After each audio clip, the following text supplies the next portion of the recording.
Bonjour, bonsoir, bienvenue sur le plateau de Forme, le magazine qui donne la parole aux femmes, mais pas que, sur tous les sujets qui nous intéressent. Et aujourd'hui, nous parlerons d'endométriose, de PMA, de procréation médicalement assistée, de grossesse et probablement de désir d'enfant. Vous êtes sur Zitata, restez là. Femme, femme, femme, femme, femme, femme, femme, femme, femme, femme, femme, femme, femme, femme.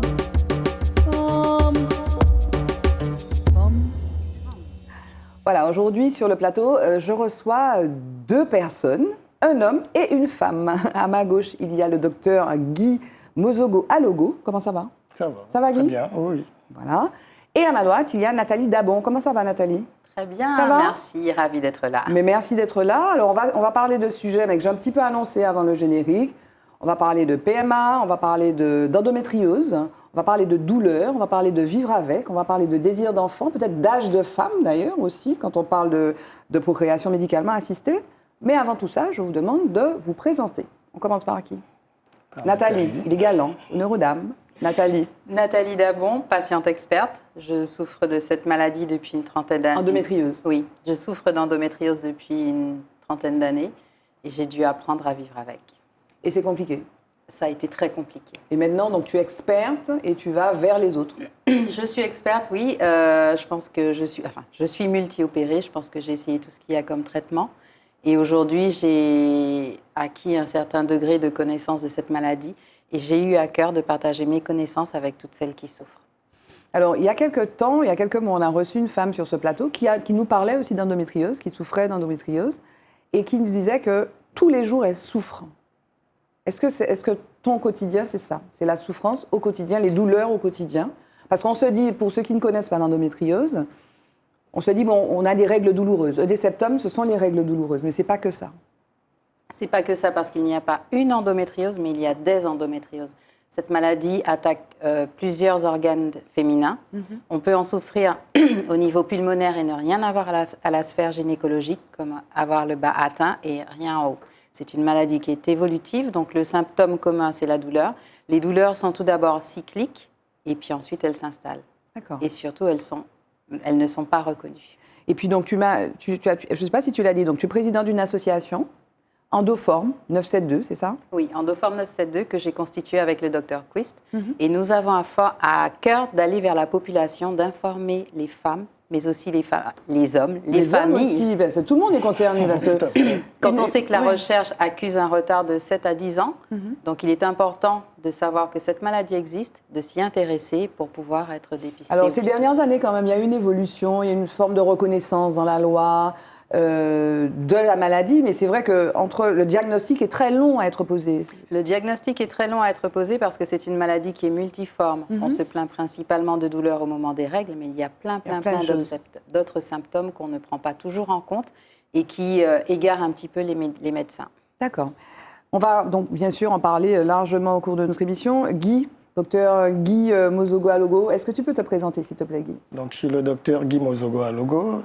Je suis gynécologue obstétricien à la clinique Saint-Paul, où j'ai remplacé depuis 3 ans le docteur Quist, après son départ en retraite. Mais il est très actif, le docteur Oui, Quist. il est toujours très actif. actif. C'est l'ami des femmes, quoi. Voilà, c'est vraiment l'ami des femmes. C'est le père de toutes les femmes et de tous les hommes de la Martinique. Je le vois très bien en consultation.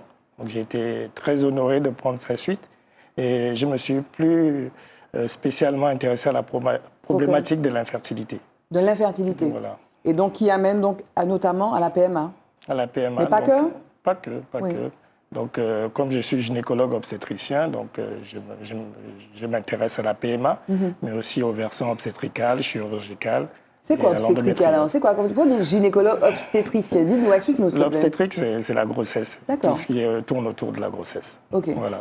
Et donc, effectivement, quand Nathalie nous parle d'endométriose, tu as à connaître ces problèmes, ces difficultés de femmes. Tout à fait, surtout que j'ai succédé au docteur Quist, qui était le référent de l'endométriose en Martinique. Donc, j'ai récupéré pas mal de sa patientèle. Et donc, par cette entremise et par la PMA, je suis amené à avoir très souvent des patientes qui ont cette pathologie, oui.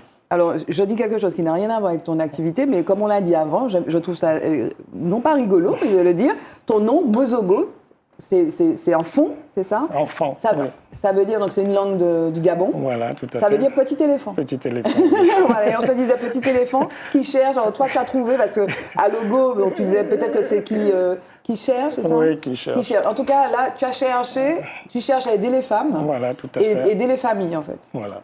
Et donc, est-ce qu'on peut savoir pourquoi tu as voulu faire ce métier, Guy, s'il te plaît? C'est vrai que quand on s'intéresse à la médecine, on pense toujours à... Moi, j'ai fait mes études de médecine à Lyon, Oui. puis à Amiens en France, mais je suis originaire du Gabon, où j'ai vécu toute mon enfance jusqu'au bac. Et donc, le désir, c'était de retourner au Gabon, et je voulais faire une spécialité qui puisse aider, c'est-à-dire soit de la pédiatrie, soit de la gynécologie obstétrique, parce que ce sont pour moi les spécialités qui dans ces pays-là, servent vraiment. Et alors, je pense à un autre homme, excuse-moi, qui n'est pas gabonais, mais qui est congolais, qui est le docteur Denis Mukwege. Tout à fait. On a l'impression que les gynécologues sont des espèces de dieux, entre guillemets, pour les femmes, et notamment Denis Mukwege, qui était prix Nobel de la paix, qui aide les femmes qui sont victimes de violences de guerre. Mais c'est vrai que le métier que tu exerces, c'est un métier extrêmement noble. Tout à fait. Tu fais partie de la famille. Voilà, je suis tout à fait fier d'exercer cette spécialité. Cette spécialité. Tu as des enfants toi-même? J'ai 4 enfants. Très bien. Et alors, donc, on a commencé un petit peu à rentrer dans le vif du sujet, donc parlant de l'endométriose. S'agissant de la PMA, la progression médicalement assistée, est-ce que c'est des choses, est-ce que les familles y recourent facilement? Est-ce que c'est facile pour une famille qui a des problèmes d'infertilité, et on va peut-être parler des causes d'infertilité, de dire, monsieur, docteur, je veux avoir un enfant, comment on fait? C'est vrai qu'il y a un petit peu un retard à la prise en charge parce que je vois des femmes qui viennent au bout de 10 ans, 15 ans d'infertilité. Donc c'est un peu dommage parce qu'on sait que l'âge est le facteur pronostic le plus important. Pour l'infertilité? Pour l'infertilité, on sait que par exemple, après 37 ans, la fertilité naturelle chute. Donc, parce qu'on perd, quoi, parce que le potentiel d'ovocytes voilà, tout diminue. à fait. C'est essentiellement ça, la réserve ovarienne, on appelle ça comme ça, diminue franchement après 37 ans. Parce que pour être clair, enfin moi je ne suis pas spécialiste, mais on est avec un nombre, des centaines de milliers d'ovaires, et plus le temps passe, plus les ovocytes diminuent. C'est un peu comme les neurones d'ailleurs. Voilà, tout à fait. Et tout le monde n'est pas logé à la même enseigne. Il y en a qui en ont beaucoup et qui vont garder longtemps, très longtemps, et beaucoup très longtemps. Et il y en a d'autres qui vont avoir une réserve naturellement déjà basse et qui vont avoir une diminution de cette réserve dès l'âge de 37 ans. Et alors, les causes d'infertilité, ça peut être aussi l'endométriose, ça peut être aussi des maladies sexuellement transmissibles. Tout à fait. Ça peut être la difficulté, par exemple, même s'il y a des ovaires, pour l'ovule fécondé, de migrer, donc les salpingites, des maladies. On classe un tiers de causes féminines, un tiers de causes masculines, un tiers mixte et 10% qui demeurent inexpliquées. Et dans les causes féminine, c'est tout l'organe sexuel féminin, c'est-à-dire ça peut être l'utérus, ça peut être les malformations, les fibromes, l'endométriose, l'adénomiose, qui est l'endométriose utérine, ça peut être les trompes, par les infections, par l'endométriose aussi, ça peut être les ovaires, par cette réserve ovarienne qui peut être naturellement diminuée, ou encore par l'endométriose. C'est toutes ces différentes étapes qui peuvent être touchées. Et l'infertilité, finalement, ce n'est qu'au moment où on veut avoir un enfant qu'on se rend compte qu'on est infertile. Tout à fait. Par exemple, s'il y a une cause qui est une cause sourde à bas bruit, tu sais pas, enfin voilà, tu peux ne pas savoir. La plupart le sont, et même l'endométriose. À bas bruit. C'est-à-dire que ça provoque l'infertilité, mais on ne sait pas. Voilà. On le découvre au moment où. Toi, tu as un enfant? Oui. Et comment ça s'est passé? Parce que tu n'es pas infertile, du coup. Toi, tu as pu avoir. J'ai été déclarée stérile. Oui. Et puis un beau jour, j'ai décidé d'arrêter tous les traitements quand on me l'a annoncé. Et quelques mois après, ting-tong. Pourquoi, comment, je ne sais pas. Voilà. Donc c'est un message d'espoir que je lance aussi à toutes ces femmes atteintes d'endométriose qui souhaitent avoir un enfant. On entend beaucoup parler, Guy, de ça aussi, du fait de cette... Alors, je mélange peut-être les choses, parce qu'on parle d'endométriose, là je parle sur autre chose. Ce désir d'enfant, parce qu'une femme ou un couple, voilà, on veut un enfant, et des fois il y a tellement de pression, on va essayer ça, on va essayer ça, on va essayer ça, bagala pas arriver. Et puis, au moment où on s'y attend le moins, ok, on lâche prise, ouais, bon, machin, hop, Ça arrive ou pas, ou bien c'est Tout un à mythe? fait, ça arrive très souvent. Même aujourd'hui, une patiente, ça fait, je crois, 5 ans d'infertilité. Elle est venue me voir la semaine dernière. On a juste prescrit le bilan. Et là, elle nous a rappelé, elle est enceinte spontanément. Et comment on l'explique ça? Ça, je ne peux pas vous Ça, l'expliquer. c'est le stress, quoi. Voilà. Il faut arrêter d'y relâche la penser. pression. Il faut relâcher. On relâche la pression, on focalise son attention sur quelque chose d'autre. et puis- Sur quoi tu as focalisé ton attention? Moi, sur rien du tout, j'ai lâché prise. Oui, mais attends, le dire, c'est pas le faire. Excuse-moi, Nathalie. Tu vois ce que je veux dire? C'est quoi Oui. la méthode?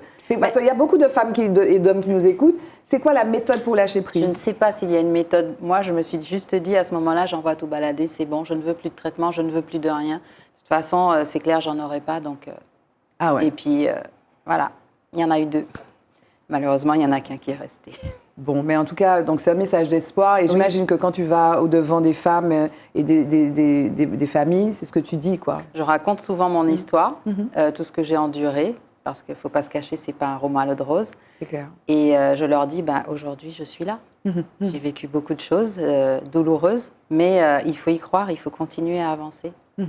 Et alors, s'agissant de la PMA, Guy, il y a les limites légales. On dit, par exemple, qu'une femme, après 50 ans, tu ne peux pas avoir d'enfant. C'est même inscrit dans la loi, il me semble. Après, la prise en charge Sécu, c'est 43 ans pour faire des fécondations in vitro, des procréations médicalement assistées. Mais fonctionnellement, physiologiquement, une femme, donc à 50 ans, à cause de tout ce que tu nous as expliqué, notamment de la réserve ovarienne, il n'y a plus d'espoir. Bon, l'âge légal en France pour une prise en charge en PMA, c'est 43 ans. Oui. Ça peut aller jusqu'à 45 ans si on a des ovocytes congelés, ou on peut faire aussi des inséminations jusqu'à l'âge de 45 ans. D'accord. Maintenant, on a des patientes qui vont en Espagne faire des dons d'ovocytes, par exemple. J'ai des patientes qui ont eu jusqu'à 52 ans. D'accord. Mais Donc, qu'est-ce qui s'oppose à ça? Bon, il y a eu une loi de bioéthique qui a été votée en France, parce qu'il faut mettre quand même des limites éthiques. Je pense que c'est par rapport Aux enfants quand même, qui ont besoin de vivre quelque peu temps avec leurs parents. leurs géniteurs. Oui. Donc je pense que la loi bioéthique française se limite par rapport à ça. Alors, il y a la limite pour les femmes, mais il y a la limite pour les hommes aussi. La limite pour les pas hommes, c'est pas les mêmes. c'est pas la même.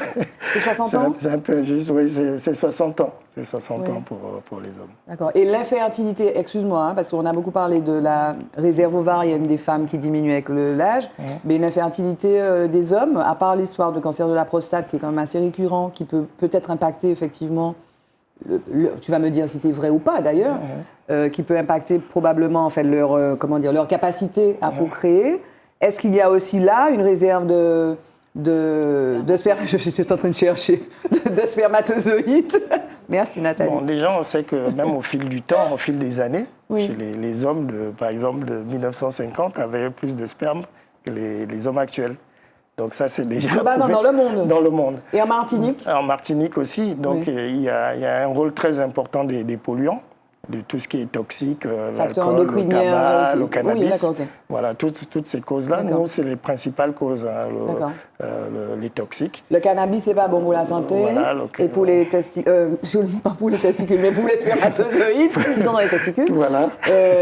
Le tabac, c'est pas bon. L'alcool, c'est pas bon. L'alcool, c'est Est-ce pas qu'avoir bon. trop de femmes, Et c'est bon oui, aussi? Après, il y a les MST, les infections sexuellement transmissibles. Oui, mais aussi. s'il met un préservatif. Oui, mais Si, s'il y a mais- trop de femmes aussi, c'est pas bon. Non, attends, non, je pose une question. Est-ce que quand on fait un homme qui ferait beaucoup l'amour, donc une activité sexuelle débridée, dynamique, ça potentialise la baisse des spermatozoïdes ou au contraire la hausse? Non, ça, c'est pas. Disons que les Attention à ce que vous avez spermatozoïdes, dit. les spermatozoïdes ont à peu près 3 mois pour le Renouveler. cycle du spermatozoïde est de 3 mois. D'accord, Donc, mais- si on enchaîne. Les partenaires? Voilà, si on enchaîne sur des rapports sexuels tous les jours, forcément, il y aura une baisse de la quantité de. Donc c'est pas bon, attention. Voilà. D'accord. C'est dans ce sens-là, c'est pas bon. Oui. Ok, donc il y a un certain nombre de facteurs qui impactent la fertilité aussi masculine. Voilà. Et dans les couples que tu vois arriver, c'est plutôt... Alors tu m'as dit un tiers, hein, j'ai bien entendu, mais comment dire, réellement, c'est un tiers? Disons que, bon, moi je suis dans un centre de PMA. Je n'ai pas travaillé dans d'autres centres de PMA avant, mais j'ai des biologistes qui travaillent avec moi, qui ont été pour l'une à Paris, l'autre à Rouen. Ils me disent que lorsqu'on reçoit les spermogrammes de Martinique, ils ont l'air plus altérés que ceux de Paris ou de Rouen. C'est-à-dire que moi, ici en Martinique, c'est très rare d'avoir un spermogramme strictement normal. Il y a toujours un des paramètres, soit la forme, soit la mobilité, qui est toujours un petit peu altéré. Ok. On va faire un break là, focus.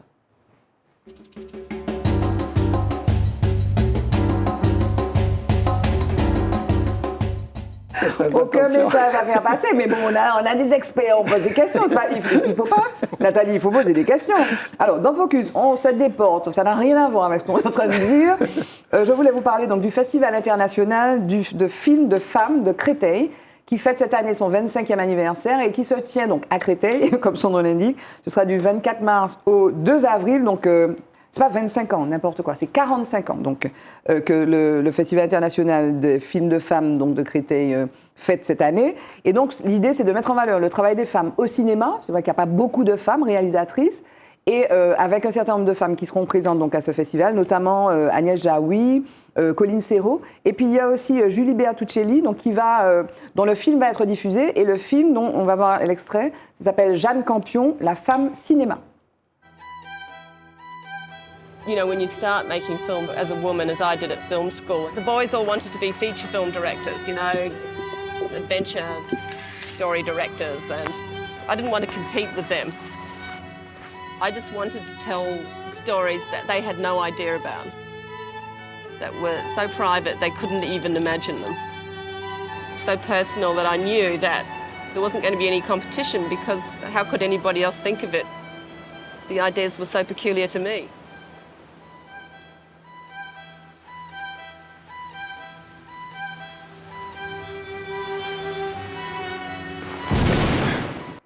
Voilà, donc Jeanne Campion, la femme cinéma. Donc, on a vu des extraits de la leçon de piano, en fait, pour lequel elle a eu la Palme d'Or à Cannes en 93. C'était la première fois qu'une femme donc, recevait la Palme d'Or à Cannes, 93, hein, c'est pas si loin. Hein.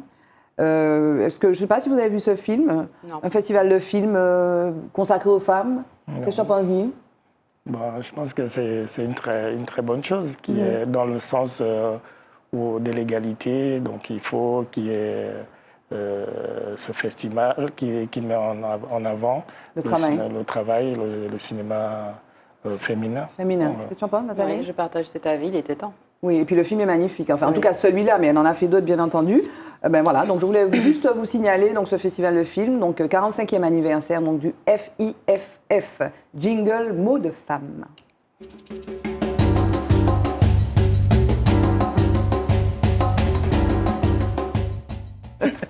Voilà, le jingle, on a le temps tous, on rigole.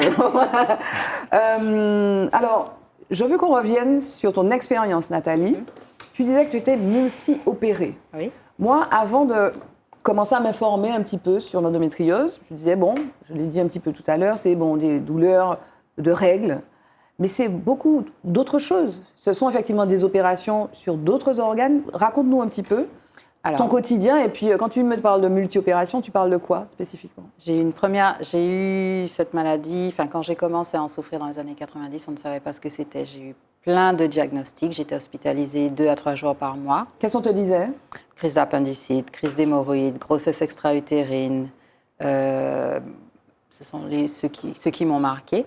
Et je crois que quand on n'a plus eu matière à dire quoi que ce soit, on a dit c'est peut-être une endométriose, parce qu'on voyait un kyste à l'ovaire droit à l'échographie. Mais bon, on pensait à un kyste fonctionnel.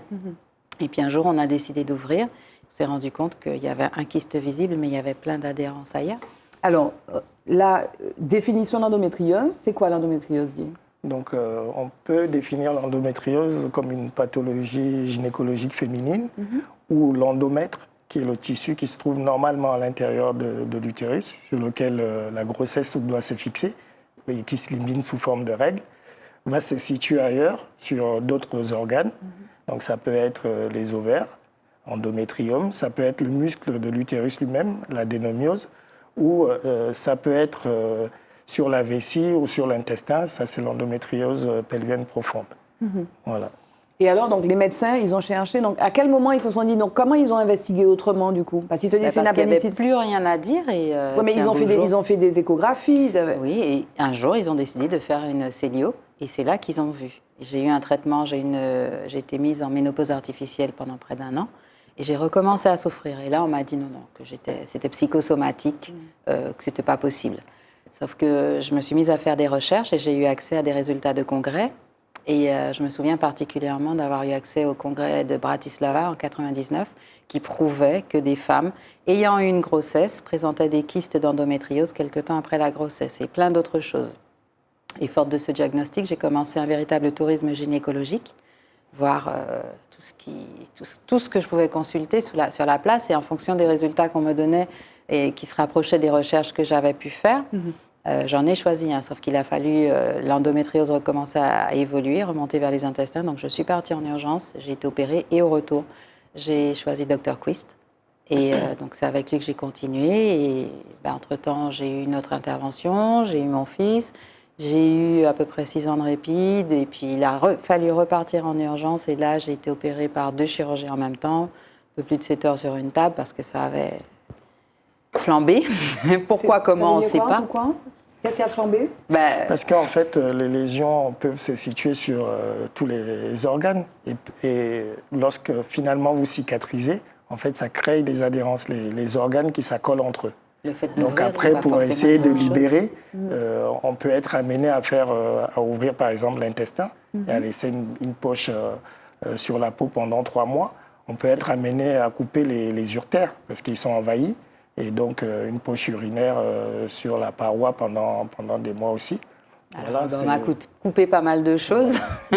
Et donc c'est une après, chirurgie qui peut être assez délabrante, oui. voilà. Et après, quand je suis revenue, j'ai pas bien réagi aux médicaments, donc j'ai tout envoyé balader, et j'ai dit stop. Et je me suis tournée vers une autre forme de médecine, l'homéopathie.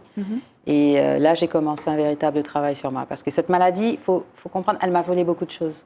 Oui, tu m'as dit ça. Voilà, elle t'a volé quoi? Elle t'a volé... Elle m'a volé une partie de ma vie, la partie où j'étais censée être insouciante, la partie estudiantine, pouvoir s'habiller comme on veut, je ne pouvais pas, parce qu'entre les traitements, je grossissais, je maigrissais. Et il y a une douleur dont on ne parle pas, c'est la douleur psychologique. Oui. Parce que les autres jugent. Comment apprécier quelque chose qu'on ne voit pas? Quelqu'un qui a fait une chute à moto, qui est tout rose avec des broches, on voit, on peut imaginer, parce qu'on s'est déjà écorché, on sait comment ça tire quand la peau cicatrise, mais l'endométriose, elle est invisible. Comme 80% des handicaps, elle est invisible, et c'est un handicap, l'endométriose. Et donc, à chaque fois, on disait à ma mère, elle est trop fainéante, envoie-la à l'école, c'est encore ses règles. Les copains, les copines qui disparaissent, qui s'éloignent parce qu'ils ne comprennent pas. Puis on n'a pas envie de sortir, on s'isole, on a honte puisqu'on est jugé.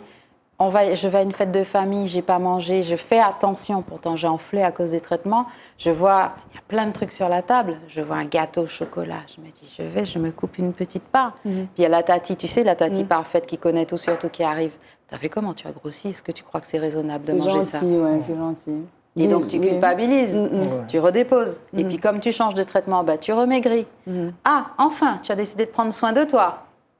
Mais elle ne savait pas ça, la tati Mais vilaine, parce que là, les gens ne comprenaient pas, on avait beau dire. C'est maintenant que j'en parle sur les ondes. Quand j'ai commencé à en parler dans les années 90, le nombre de coups de téléphone, mais qu'est-ce que tu vas raconter ta vie sur les ondes?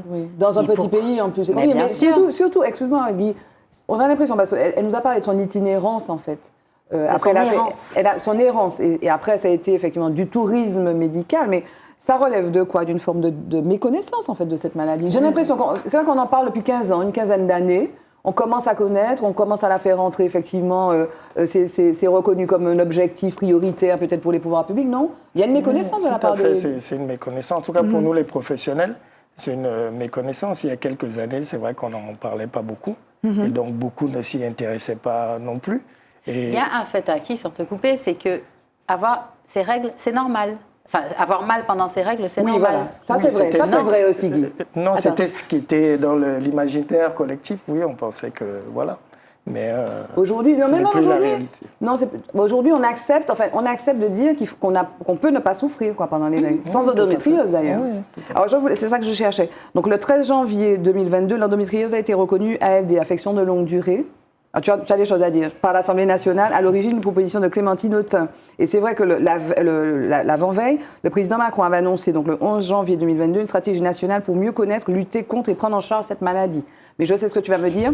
L'ALD, c'est pas vraiment l'ALD, c'est ALD 31, c'est compliqué. Non, c'est ALD. Moi, je suis en ALD depuis fort longtemps, mais aujourd'hui encore, tous les médecins, la sécurité sociale n'accorde pas cette reconnaissance à toutes les femmes. C'est vraiment du cas par cas. C'est en fonction des atteintes, du type d'opération, du type de traitement. Mais quelqu'un qui souffre, alors, il y a 4 stades dans l'endométriose, en fonction de l'atteinte dans le corps. Cependant, un stade 1 peut faire aussi mal qu'un stade 4.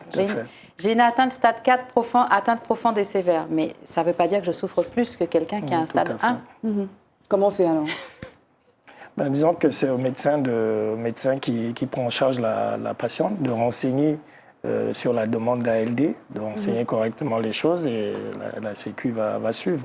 Mais la Sécu se permet de juger, entre guillemets, ce qui est bon, quelque part de son ressort, mais voilà quoi, les traitements sont lourds, sont chers, tout le monde n'a pas les moyens de partir, moi j'ai pas hésité à partir, mais c'est mon choix, mais tout le monde n'a pas les moyens, tout le monde n'est pas informé. Mais c'est soigné quand même ici. Oui, disons qu'on va être amené à partir moins souvent, puisqu'il y a un centre de référence qu'on essaie de rendre centre de référence d'endométriose au CHU de Martinique, qui est en place depuis 2019. Sincèrement, ils travaillent, ils essaient vraiment de mettre en place des choses. Et nous, on va essayer le centre de PMA, de créer des passerelles avec eux pour que tout puisse se faire en Martinique, parce que ce serait dommage qu'un endroit où il y en a beaucoup, on a l'impression un peu plus qu'ailleurs. L'endométriose en Martinique a un visage particulier. Voilà, donc ça devrait être un centre de référence. Il y en a un peu plus. Ça a été documenté, ça? Oui, on a en Martinique les cas les plus sévères chez des femmes de plus en plus jeunes, ici, qu'ailleurs dans le monde. D'accord, donc ça, il faut... On a beaucoup d'endométriose pulmonaire. Au centre de PMA, on a à peu près, pour 2022, 22% des patientes se déclaraient endométriosiques et 50% sont en stade 4. Oui. 22% des patientes en PMA, donc c'est endométriose, et la moitié 50%, d'entre elles, stade 4, c'est le plus gros stade, c'est le plus haut stade. Donc c'est très fort. Et alors, à ta connaissance, toi qui es patiente référente et puis... patiente experte, pardon, et présidente d'Endoform. Donc, il y a des études qui ont été faites. Ça a été des études statistiques. Il est compliqué de dresser des statistiques parce que c'est une maladie multiforme. Nombre de femmes s'arrêtent d'abord à la porte du médecin traitant. Elles ne vont pas chez le gynécologue parce que les mères estiment que leur fille n'a pas encore de rapport, que leur fille est trop jeune, etc. Et elles stagnent chez les médecins traitants. Et quand elles y vont, il s'est déjà écoulé un certain temps. D'accord. Guy, est-ce qu'il y a un conseil à donner aux parents, justement, enfin, pour rebondir un petit peu sur ce que dit Nathalie? Disons qu'il faut déjà avoir, pour les jeunes femmes, avoir une consultation gynécologique annuelle, même pour tout le reste de la gynécologie. À partir de quel âge, d'ailleurs? Disons, dès qu'elles sont majeures, je dirais. Et après, il y a certaines qui viennent nous voir, certaines même avant. Mais bon, je pense qu'il y a le versant pédiatrique aussi. Attends, excuse-moi, je t'interromps 2 secondes, parce qu'il y a aussi le vaccin là, contre le papillomavirus. C'est pas, si tu fais ça à 18 ans, c'est un peu 13 tard, ans, non? mais le médecin, il ne faut pas trop parce que du coup, il va être fait aussi aux garçons. Donc, il ne faut pas trop le mettre sur les filles, sur les gynécologues uniquement. J'ai compris. Et peut-être le médecin traitant ou le pédiatre peuvent le faire. Okay, d'accord. N'oublions pas qu'on est dans une société en Martinique où la pudeur a un très fort impact. Oui, mais en même temps, on te dit qu'endométriose nous très fort. Oui, tu vois, infertilité, donc il y a un moment, il faut quand même se donner les moyens de faire face à ça. On dit, et c'est pour ça qu'au sein d'Endoform, nous menons un véritable travail d'information, parce que nombre de mères se cantonnent au médecin traitant, au pédiatre, puis au médecin traitant qui connaît la petite fille depuis sa naissance. Ah oui, précisément, le recours au gynécologue n'est pas suffisant, de la part des femmes, je veux dire. Après, je n'ai pas les statistiques en Martinique, mais celles que je vois en consultation, je vois que certaines, on les voit au bout de 10, 15 ans. Donc, après, il y a la difficulté aussi d'accès à la consultation, parce qu'on n'est pas nombreux comme gynécologues. On n'est qu'une vingtaine dans toute la Martinique. Donc, c'est aussi un problème. C'est un vrai problème. Est-ce que... Donc, Nathalie nous a parlé du parcours du combattant, en fait, la reconnaissance de son mal, la prise en charge. Elle nous a dit qu'elle a été multi-opérée. On n'est pas encore rentré dans cet état-là, mais je veux revenir à la PMA. Est-ce que les gens qui viennent te voir, ils ont aussi erré comme ça? Est-ce qu'avant de se tourner effectivement vers cette solution? Souvent, ils ont erré parce que beaucoup ne savaient même pas qu'il y avait un centre de paiement en Martinique. Ça ne fait que depuis 2 ans qu'on a déménagé déjà. On est dans des locaux flambant neufs. Les locaux d'avant. C'est à Saint-Paul? Voilà, à côté de la clinique Saint-Paul. Oui. Juste jouxtant le laboratoire Biosanté. Oui. On est juste il y a un gros pôle là, il y a un gros pôle médical quand elle donc, voilà, maintenant qu'elles le savent, on a pas mal de demandes. Bon, pour l'instant, c'est vrai qu'on est un peu limité au niveau personnel, puisque beaucoup sont partis en retraite. Donc, le docteur Duville, le docteur Chandé, d'autres sont un peu moins actifs. Et donc, du coup, oui, on recherche des praticiens justement pour s'occuper de ce versant de la médecine de la femme. Voilà. L'appel est lancé. C'est quoi les solutions? Donc, quand on a constaté l'infertilité, procréation médicalement assistée, on parle de quoi? Bon, ça revêt plusieurs aspects. Donc, il faut d'abord faire le bilan d'infertilité pour connaître la cause. Donc, il faut rechercher chez la femme. Donc, il y a différents examens à réaliser. Une prise de sang pour regarder les hormones. Il y a une radio des trompes, hystérographie à faire. Et une échographie pelvienne pour notamment regarder l'endométriose, ce genre de pathologie. Et il ne faut pas oublier le versant masculin qui représente quasiment la moitié des infertilités, donc par la réalisation d'un spermogramme. Une fois qu'on a fait ce bilan, après on peut orienter en fonction de ce qu'on a trouvé le traitement. Soit on fait juste une stimulation simple, c'est-à-dire on aide un peu la femme à ovuler en lui donnant des médicaments et on lui dit qu'on va avoir des rapports sexuels au moment de l'ovulation. En surveillant, bien sûr, cette ovulation. On donne des hormones? On donne des hormones. Ou alors, on peut faire la même chose, mais en préparant le sperme du conjoint, c'est ce qu'on appelle les inséminations. Ou alors, lorsque, par exemple, les trompes sont bouchées, ou il y a un facteur masculin, ou lorsque la femme a de l'endométriose ou dépasse 35 ans, à ce moment-là, on va s'orienter vers la fécondation in vitro. D'accord. Et l'accueil d'embryon, insémination artificielle, donc fécondation in vitro? Insémination artificielle, j'en ai parlé. Oui. Voilà, la fécondation in vitro, l'accueil d'embryon aussi, mais c'est un versant que nous, on ne fait pas pour l'instant en Martinique, parce qu'il est plus dédié au centre public qu'on appelle les SECOS. D'accord. Ce sont des centres qui gèrent les gamètes. D'accord. Donc nous, on est un centre privé, donc on ne fait pas ni don d'ovocytes, ni don de sperme, ni accueil d'embryon. Voilà. Et alors, l'âge des personnes qui viennent te voir, en moyenne, c'est quoi?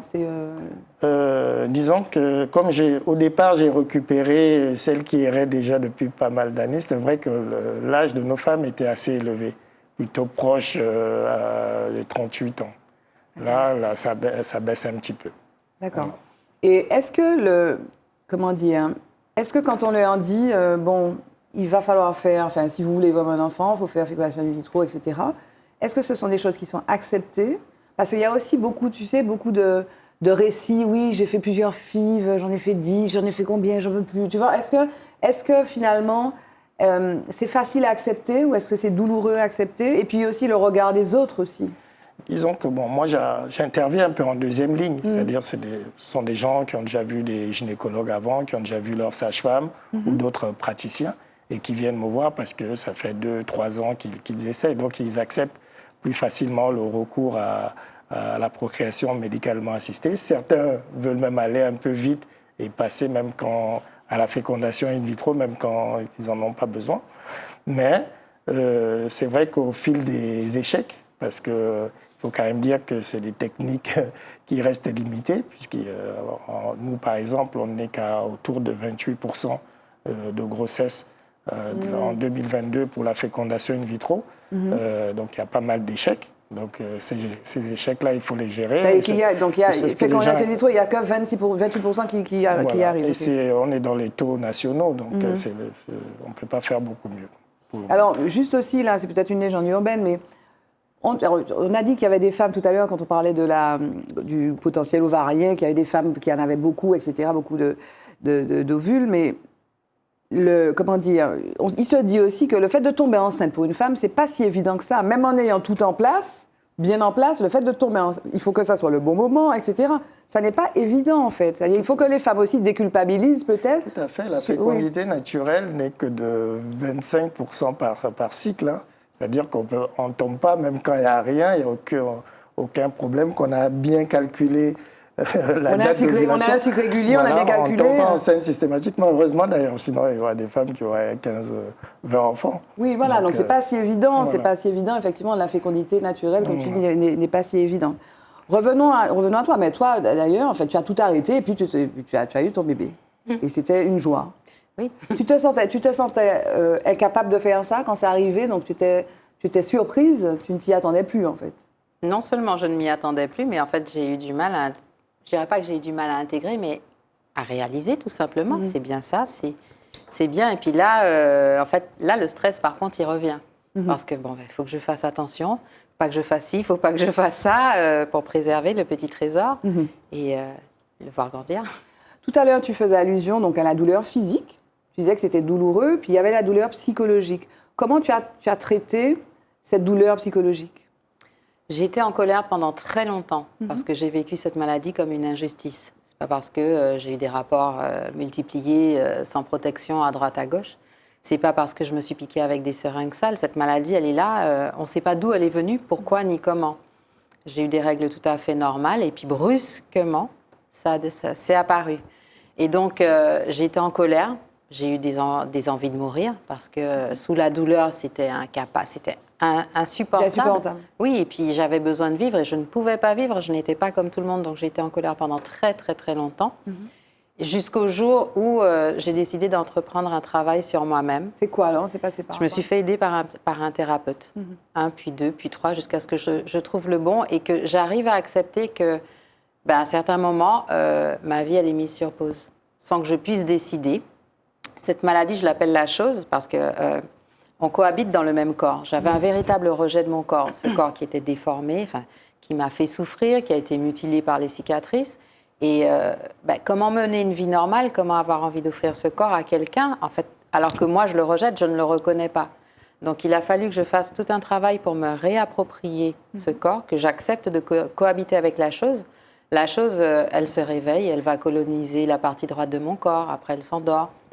Mais là, tu es toujours sujette aux attaques de la chose. Oui, je vis avec une sonde dans le rein. J'ai failli mourir en 2016 parce qu'un nodule s'est posé sur un uretère et qui a bloqué le rein, inflammation, infection. Et puis bien sûr, avant qu'on arrive à soigner, qu'on entende ce que j'avais à dire, quand j'essayais de guider les médecins, il s'est écoulé un certain nombre d'heures.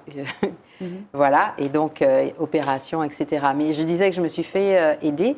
Et donc, j'ai appris à accepter ces temps de pause, parce que c'est elle qui vit, c'est elle qui se réveille, donc OK, fais ta vie. Tu vis avec. Voilà. Et puis, par contre, quand elle s'endort, quand elle me donne un moment de répit, je profite pour faire un maximum de choses.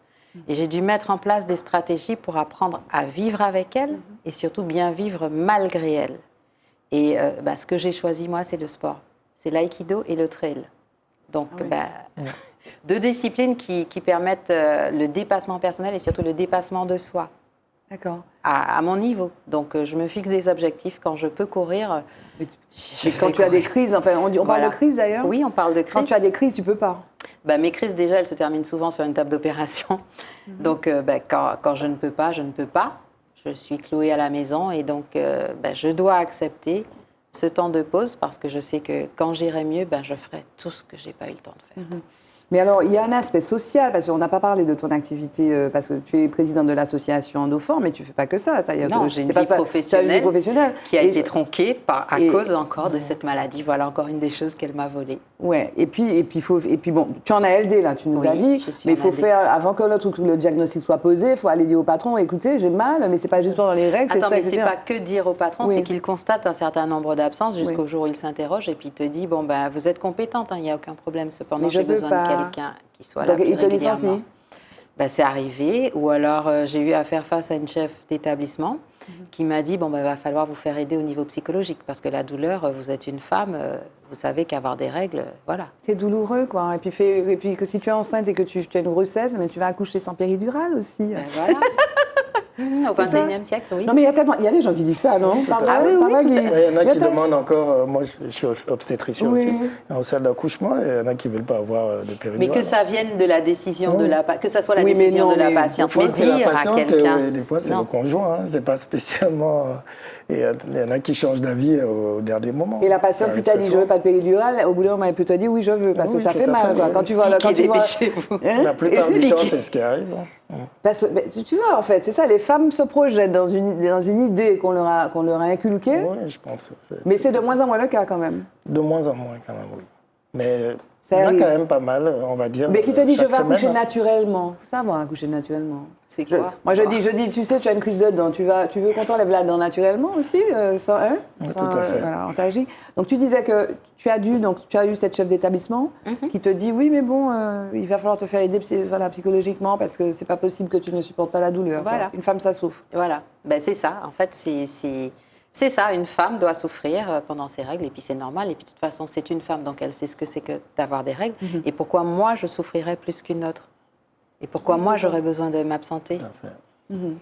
Donc voilà l'une des douleurs dont je parlais, la douleur psychologique, dont on ne parle pas Guy, assez. tu entends ça hein? Oui, je l'entends. C'est notamment ce à quoi sert son association, Oui. de Forme 972, c'est informer le grand public, justement, parce que nous, les professionnels, c'est vrai qu'on a eu de méconnaissance pendant longtemps de cette pathologie, peut-être qu'on l'a ignorée, mais il y a de plus en plus de formations, de plus en plus de gens s'y intéressent, et les associations comme la vôtre vont certainement aider à la vulgarisation au niveau du grand public et éviter ce genre d'injustice. Alors nous menons des campagnes de formation et d'information, et nous avons eu l'occasion de former un certain nombre de médecins généralistes avec l'aide de l'URML, l'Union régionale des médecins libéraux de Martinique. Oui, donc vous faites. Alors, est-ce que les femmes qui souffrent d'endométriose ont des conjoints qui supportent ça, sans être indiscrète d'ailleurs? Est-ce que tu partages ta vie avec quelqu'un? Parce que ça doit être dur aussi, parce que si les médecins ne connaissent pas, peut-être que les hommes qui partagent la vie d'une femme qui est atteinte d'endométriose ne connaissent pas non plus. C'est une excellente question. Au début, quand nous avons commencé à animer des formations, des conférences, pardon, ça remonte à 6 à 8 ans, il n'y avait aucun homme. Mais oui. Nous animions aussi, Dr Quist et moi, des émissions radio, et il y avait 1 ou 2 hommes qui osaient appeler. Et aujourd'hui, je crois que le message passe, et les hommes ont compris qu'ils ont un rôle à jouer auprès de ces femmes qui souffrent. Alors, moi, je comprends tout à fait ce qu'ils peuvent ressentir, parce que si on remonte à la préhistoire, on a toujours appris aux hommes à être forts. Quand tu regardes les images, c'est l'homme qui part avec sa massue, il va chasser, et la femme, elle reste dans la grotte au chaud avec les enfants. Et face à cette femme qui souffre, cet homme, il est démuni. Qu'est-ce qu'il doit faire, comment faire, etc. Il ne sait pas. Donc aujourd'hui, il est important d'apprendre aux hommes à faire rien. Pas à ne rien faire, hein, mais faire rien. C'est totalement différent. Ça peut être simplement, alors on informe lors des conférences, on les informe sur l'importance de l'empathie. L'empathie qui a de très bons résultats. L'empathie, ça se manifeste simplement par une phrase. Dis-moi ce que tu as, je ne te juge pas, je te comprends, je suis là. Ça peut être quand on accepte d'être touché, une main simplement posée sur l'épaule, sur le bras, une présence réconfortante. C'est tout ça.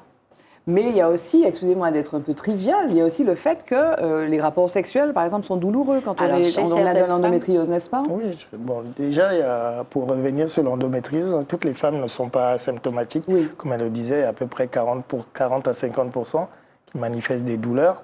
Et l'infertilité, c'est à peu près pareil, 40% qui ont des problèmes de fertilité.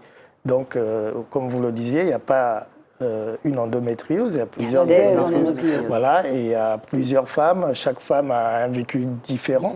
Voilà, et chaque conjoint, on va dire, a aussi une approche différente. Moi, je vais au centre de PMA, il y a des conjoints qui accompagnent leurs femmes, et il y en a d'autres qui ne les accompagnent pas. Une fois qu'ils ont fait leur spermogramme ou qu'ils ont donné leur sperme, c'est terminé. C'est normal, ça, Guy?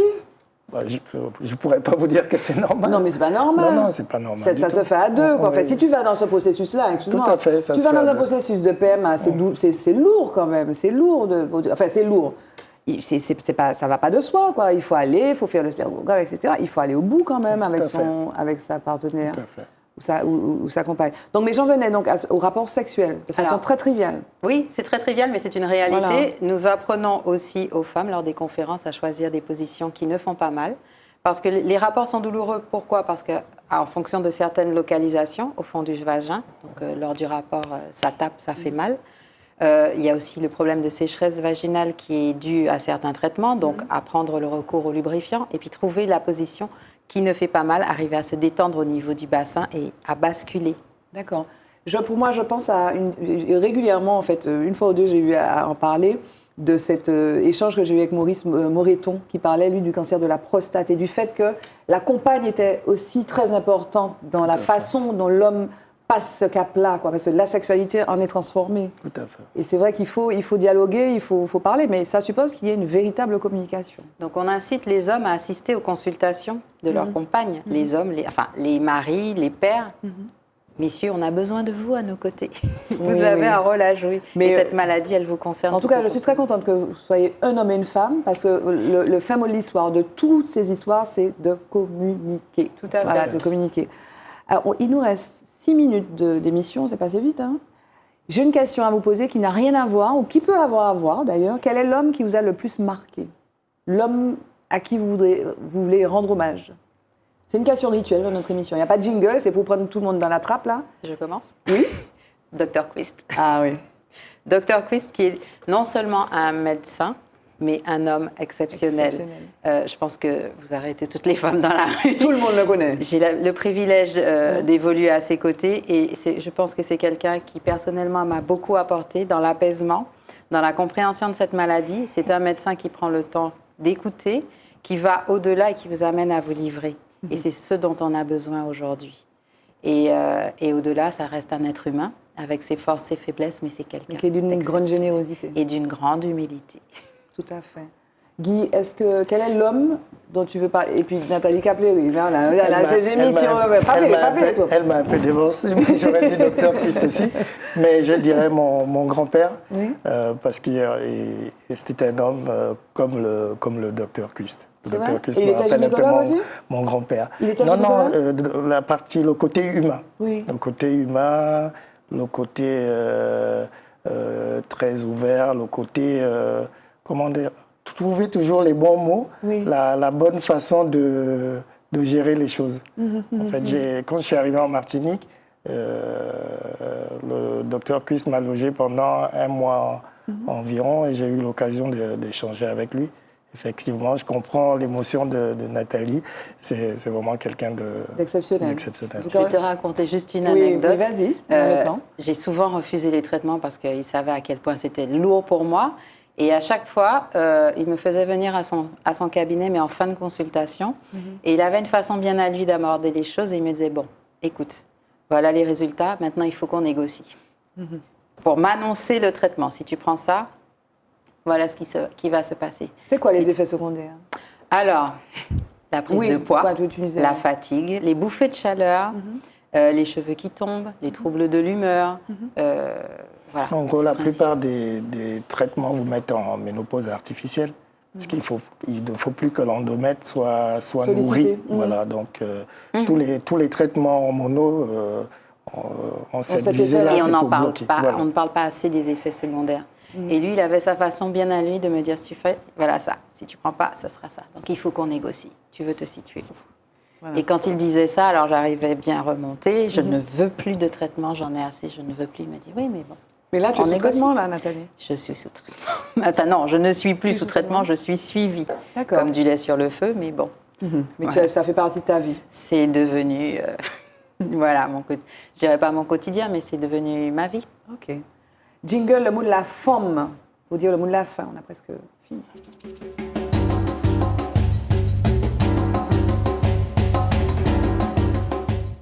Vaste sujet qu'on a abordé aujourd'hui, endométriose, on va parler de la PMA. On n'a pas épuisé le sujet. Guy, si tu devais rajouter quelque chose, tu dirais quoi, s'agissant des sujets qu'on a abordés, PMA, qui était ta partie? Bon, je dirais aux femmes de ne pas hésiter à consulter et de croire au circuit médical en Martinique qu'on essaie de mettre en place entre le centre de PMA et le CHU pour créer un pôle de référence, un pôle d'excellence du traitement de l'endométriose en Martinique. Ça se met en place, tu nous as dit. Ça se met en place, voilà, c'est déjà le centre de référence existe depuis 2019. Il y a un chirurgien référent qui est le docteur Ludivine Chevalier. Il y a un autre centre de PMA qui commence à bien marcher. Donc voilà, elles n'ont plus besoin de partir à Lille, Paris ou Bordeaux. Voilà, moi aussi j'ai envoyé des patientes à Bordeaux, mais je vais le faire de moins en moins parce que je crois à l'excellence en Martinique. En tout cas, nous, on a besoin de vous, on a besoin de ça, effectivement, sur le territoire. Nathalie, le mot de la forme pour toi, ce serait quoi? Espoir. Espoir, y croire, se lever tous les jours, relever la tête et avancer. Alors, Endoforme, donc ENDOFORME 972. Vous avez un site, il y a du Facebook?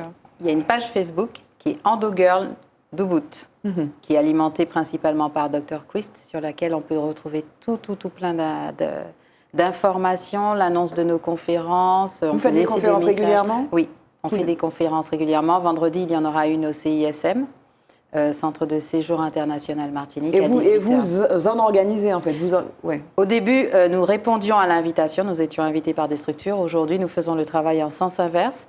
Nous allons à la rencontre des mairies, nous allons dans les communes, nous avons organisé des conférences à Basse-Pointe, au Prêcheur, Sainte-Marie, dans le sud, Diamant, les Anses-d'Arlet, en fait, des conférences ouvertes à monsieur, madame, tout le monde. Parce que le but pour nous, c'est vraiment que tout le monde soit informé sur cette maladie. Il y a une récente étude qui a prouvé que seuls 8% de la population scolaire a entendu parler de cette maladie. Et l'un de nos objectifs, c'est de pouvoir former les élèves des différents établissements scolaires de la Martinique. Nous sommes déjà allés au Collège du Verpré, au lycée Acajou, et nous souhaitons continuer ce travail en ce sens. Voilà, j'ai retrouvé mes petites stats en fait que j'avais collectées. Donc l'endométriose, selon la CNAM, 10% des femmes atteintes, 7 ans pour le diagnostic, tu nous l'as dit, 70% de maladies chroniques. C'est une maladie chronique. 70%, 40% d'infertilité et 0 traitement spécifique. Enfin, focus. Donc il y a aussi un champ pour la recherche, effectivement, pour trouver des solutions. En tout cas, merci d'avoir été là, docteur Guy Mozogo-Alogo. Docteur, merci. Merci Nathalie d'avoir été avec nous. Avec Nathalie plaisir. Dimbaud. Et donc d'être venue... Qu'est-ce que j'ai dit? Dabon. J'ai dit Dimbaud. Dabon. Merci d'être venue nous parler donc, de tous ces sujets qui sont importants. Eh bien, portez-vous bien. Merci. Merci. Voilà, merci à vous de nous avoir suivis. Je vous retrouve pour un autre épisode de Forme avec des personnes tout aussi extraordinaires et inspirantes que mes deux invités du jour. Merci, à bientôt, au revoir. Femme. Femme. Femme. Femme. Femme. Femme. Femme. Femme. Femme. Femme. Femme. Femme.